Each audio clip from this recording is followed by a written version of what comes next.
सबको मेरा जय मसीह की। और आशा उम्मीद करते हैं कि आप सब स्वस्थ हैं, अच्छे हैं और परमेश्वर का महिमा में आगे बढ़ रहे हैं। हमारा चैनल में आप लोग जुड़ रहे हैं, इस बात के लिए भी आप सबको बहुत बहुत धन्यवाद देते हैं, आपका प्रेम के लिए। और आप लोग हमारे साथ में मिलकर के परमेश्वर का महिमा कर रहे हैं, वचन सुन रहे हैं और आशा करते हैं कि ये सब दूसरों को भी बता रहे हैं ताकि वो लोग भी सुने और परमेश्वर का महिमा और प्रशंसा हो। आज हम लोग प्यारो देखने जा रहे हैं कि एक व्यक्ति के जीवन में किस प्रकार से परमेश्वर आशीर्वाद देते हैं, किस प्रकार से आशीष से भरते हैं, क्या क्या आशीष देते हैं और आशीष किस प्रकार से उसके जीवन में मिलकर के वो आगे बढ़ता है। आज हम लोग व्यवस्था विवरण, पुराना नियम का जो व्यवस्था विवरण किताब है उसका 28 अध्याय 1 वचन से लेकर के आप 68 वचन तक पढ़िएगा। व्यवस्था विवरण उसका 28 अध्याय को हम लोग 2 भागों में विभाजित देख सकते हैं। पहला भाग है कि परमेश्वर आशीष देते हैं और आशीष कैसे देते हैं, किस प्रकार से देते हैं, किसको देते हैं, कहां तक देते हैं, वो कहां तक आगे बढ़ाते हैं, वो हम देख सकते हैं। और दूसरा जो भाग है वो हम देखते हैं कि अगर परमेश्वर का बात हम नहीं सुनते हैं, परमेश्वर का इच्छा पर नहीं जीते हैं, परमेश्वर का विरोध हम काम करते हैं, तो हमें वो श्राप देंगे, वो दिक्कत आएंगे, वो परेशानी आएंगे, उतना नीचे हम जाएंगे। तो प्यारो, हम सबसे पहले पढ़ते हैं व्यवस्था विवरण 28 अध्याय और 1 से लेकर के 5 वचन। यदि तू अपने परमेश्वर यहोवा की सब आज्ञाएं जो मैं आज तुझे सुनाता हूँ चौकसी से पूरी करने को चित्त लगाकर उसकी सुने, तो वह तुम्हें पृथ्वी की सब जातियों में श्रेष्ठ करेगा। फिर अपने परमेश्वर यहोवा की सुनने के कारण ये सब आशीर्वाद तुझ पर पूरे होंगे। धन्य हो तू नगर में, धन्य हो तू खेत में, धन्य हो तेरी संतान और तेरी भूमि की उपज और तेरे गाय भेड़ बकरी आदि पशुओं के बच्चे। धन्य हो तेरी टोकरी और तेरी कटोती, धन्य हो तू भीतर आते समय और धन्य हो तू बाहर जाते समय। प्यारो, हम यहाँ पर क्या देखते हैं? हम लोग 1 से 6 वचन को हम लोगों ने पढ़ा। यहाँ पर हम लोग देखते हैं परमेश्वर बताते हैं, अगर आप परमेश्वर का वचन को सुनते हैं, परमेश्वर का वचन को ध्यान से सुनते हैं, परमेश्वर का वचन को सुन करके उसको मन में रखते हैं, मन में रख करके उसको प्रेम करते हैं, प्रेम करके उस वचन के अनुसार चलते हैं, जीवन बिताते हैं, उसी के आधार पर आगे बढ़ते हैं, तो परमेश्वर आपको आशीषों से भर देगा। इतना आशीष देगा कि आप वो आशीष से जीवन परिपूर्ण हो जाएगा।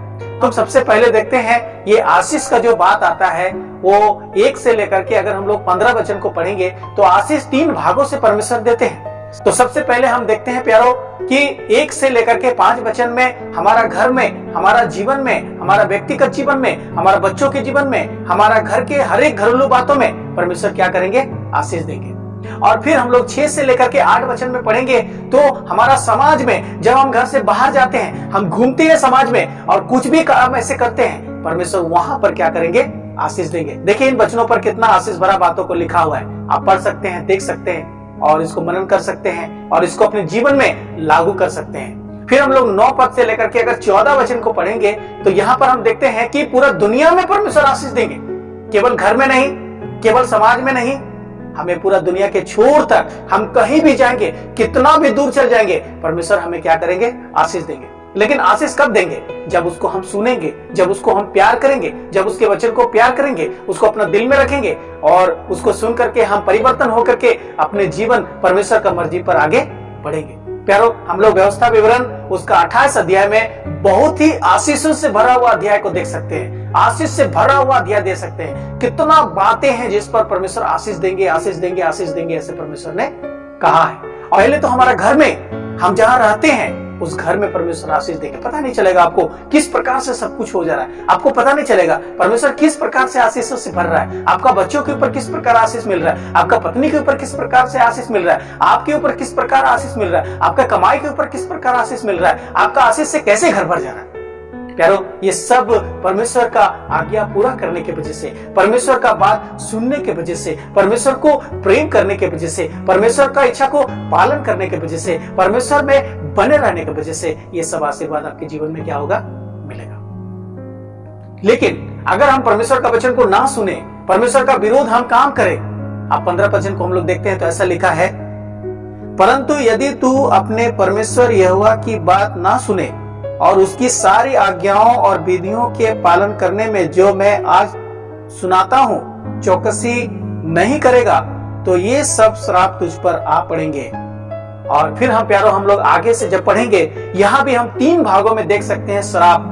फिर हमको घर में ही परमेश्वर श्राप देंगे, परमेश्वर घर में ही हमारा जीवन में दिक्कत लाएंगे, उसी घर में हम शांति से नहीं रहेंगे, उसी घर में हम तड़पेंगे, उसी घर में हम उघारे रहेंगे, उसी घर में हम बेचैन रहेंगे, उसी घर में मेरा बाल बच्चा पर श्राप, हमारा पत्नी पर श्राप, हमारा घर पर श्राप, हमारा कमाई पर श्राप, उस घर में कोई आशीष नहीं मिलेगा। प्यारो, अगर परमेश्वर का वचन को पालन नहीं करते हैं, परमेश्वर का वचन को नहीं सुनते हैं, उसको हृदय में रख के आगे नहीं बढ़ते हैं, तो वही घर में जहां पर परमेश्वर आशीष देना चाह रहा था, वही घर में परमेश्वर श्राप देना शुरू करेगा। और आप श्रापित हो जाएंगे, अपना घर में श्रापित हो जाएंगे, अपना काम में श्रापित हो जाएंगे, आपके बच्चे श्रापित हो जाएंगे, आपका परिवार श्रापित हो जाएंगे, आपका पूरा जिंदगी। और हम लोग आगे और पढ़ते हैं वचनों को, 19 से 21 वचन में पढ़ते हैं, फिर वो श्राप केवल घर में नहीं, हमारा समाज में, जब हम समाज में जाने लगेंगे, समाज में उठने बैठने लगेंगे, समाज में घूमने लगेंगे, परमेश्वर वहां भी श्राप देंगे।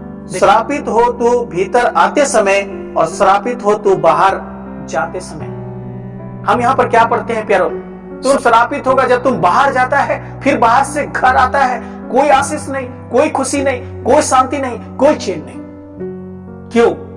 क्योंकि तुमने परमेश्वर का वचन को क्या किया? सुना नहीं, तुमने परमेश्वर का वचन को पालन नहीं किया। प्यारो, बाहर में जाने से भी परमेश्वर क्या करेंगे? श्राप देना शुरू करेंगे।